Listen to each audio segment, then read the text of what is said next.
Info stream channel में आपका स्वागत है। तो आज भी हम लोग करेंगे 5 क्वेश्चन। तो पहला क्वेश्चन है, two magnetic field lines never intersect each other. इसका मतलब हुआ कि दो मैग्नेटिक फील्ड लाइंस कभी भी इंटरसेक्ट नहीं करते हैं। तो ये देखिए, इस तरह से इंटरसेक्ट नहीं करेंगे। तो ये बात आपका सही है। इसका रीजन देखिए, at the intersection point of two magnetic field lines compass shows two different direction. तो ये भी बात आपका सही है कि पॉइंट ऑफ इंटरसेक्शन होगा वहाँ पे कंपास का डायरेक्शन जो होगा वो दो होना चाहिए एट द इंटरसेक्शन पॉइंट। सही बात है। तो जैसे हम यहाँ पे एक्सप्लेन अगर इसको करते हैं तो देखिए, एक मैग्नेटिक फील्ड लाइंस ये हुआ, दूसरा मैग्नेटिक फील्ड लाइंस ये हुआ। तो अगर ये इसको मानते हैं फर्स्ट और इसको मानते हैं सेकेंड, तो कंपास जब इस पे रखेंगे फर्स्ट लाइन पे, तो कंपास का डायरेक्शन फर्स्ट लाइन के अकॉर्डिंग होना चाहिए। जब सेकेंड लाइन पे रखेंगे कंपास को, तो सेकेंड लाइन के अकॉर्डिंग होना चाहिए। लेकिन जब हम बात करते हैं तो यहाँ पे देखिए, इसको इरेज कर लेते हैं पहले। तो यहाँ पे हम लोग देखिए डायरेक्शन बनाते हैं। ये यहाँ पे बना दिए कि टू मैग्नेटिक फील्ड लाइंस को इंटरसेक्ट करवा दिए। तो यहाँ पे जैसे यहाँ पे देखिए, ये पॉइंट ऑफ इंटरसेक्शन है।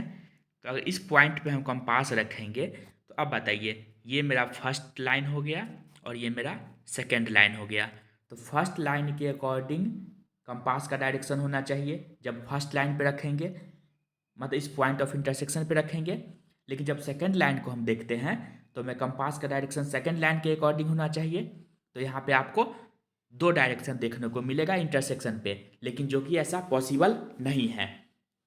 तो आपका तो रीजन सही है कि पॉइंट ऑफ इंटरसेक्शन पे दो डायरेक्शन शो करेगा, वो तो आपका शो करना चाहिए। तो इसलिए आपका रीजन तो सही है।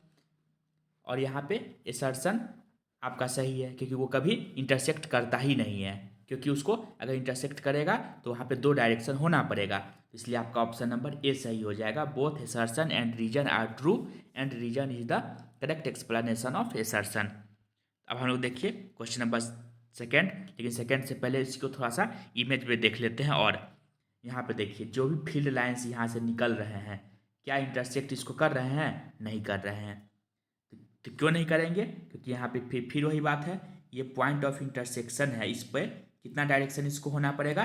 दो डायरेक्शन होना पड़ेगा, लेकिन कंपास ऐसा शो करेगा नहीं। तो इसीलिए आपका एसर्शन और रीजन दोनों सही था।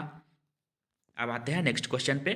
The sun appears red at sunset. तो जब सनसेट होता है, जैसे सुबह में या शाम में हम लोग देखते होंगे कि सन कैसा होता है, थोड़ा रेडिश कलर का हो जाता है। ये बात सही है आपका।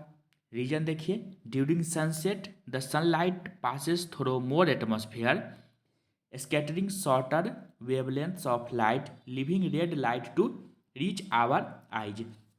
तो शाम में और सुबह में क्या होता है, डिस्टेंस ज़्यादा होने के कारण जो ब्लू कलर का लाइट होता है वो ज़्यादा स्कैटरिंग हो जाता है और वो दिखता ही नहीं है। लेकिन जो लंबे वेवलेंथ होते हैं जैसे रेड कलर का है, वो हम लोग को इजीली देख पाते हैं। तो यहाँ पे देखिए, कुछ दोपहर में और शाम में दोनों जगह का आपका इमेज दिख रहा है। तो यहाँ पे दोपहर में जो सनलाइट आ रहे हैं उसमें ब्लू कलर का स्कैटरिंग थोड़ा सा होता है, इसलिए आपको ब्लू कलर दिख रहा होगा, हल्का सा वाइट कलर का दिखता है जनरली।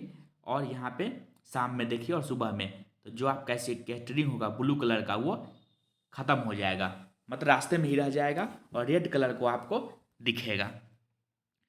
तो अब आते हैं नेक्स्ट क्वेश्चन पे। तो इसमें आंसर क्या लिखेंगे आप?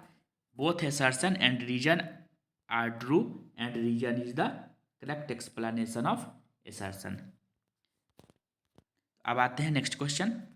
आकाश में बादल सूरज की रोशनी को प्रतिबिंबित करते हैं।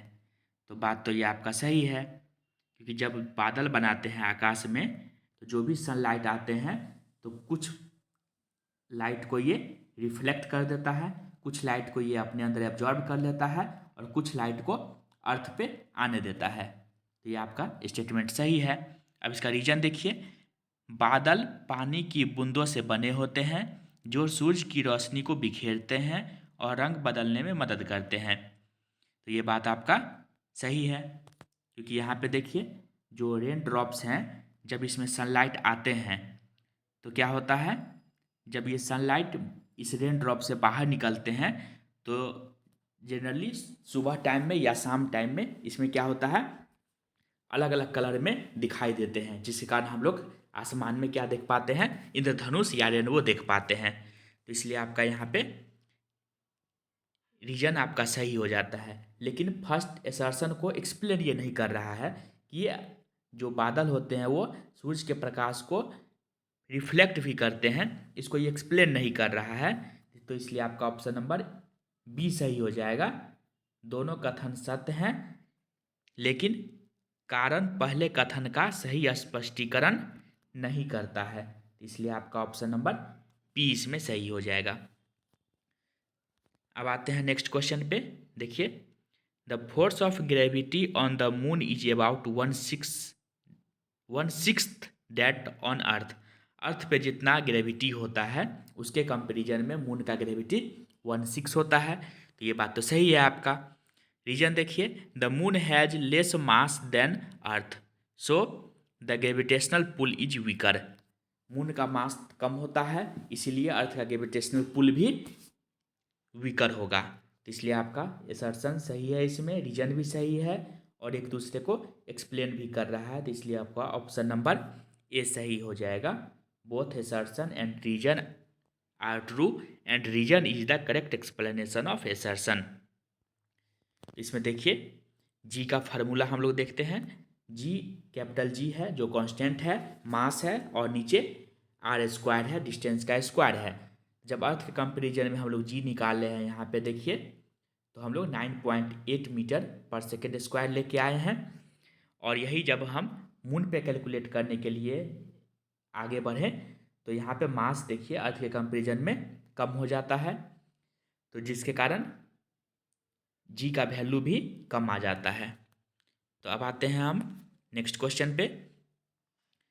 The human eye can only see light that has a wavelength between 400 nanometre and 700 nanometre. तो 400 से 700 नैनोमीटर के बीच वेवलेंथ के बीच का हम लोग लाइट देख पाते हैं।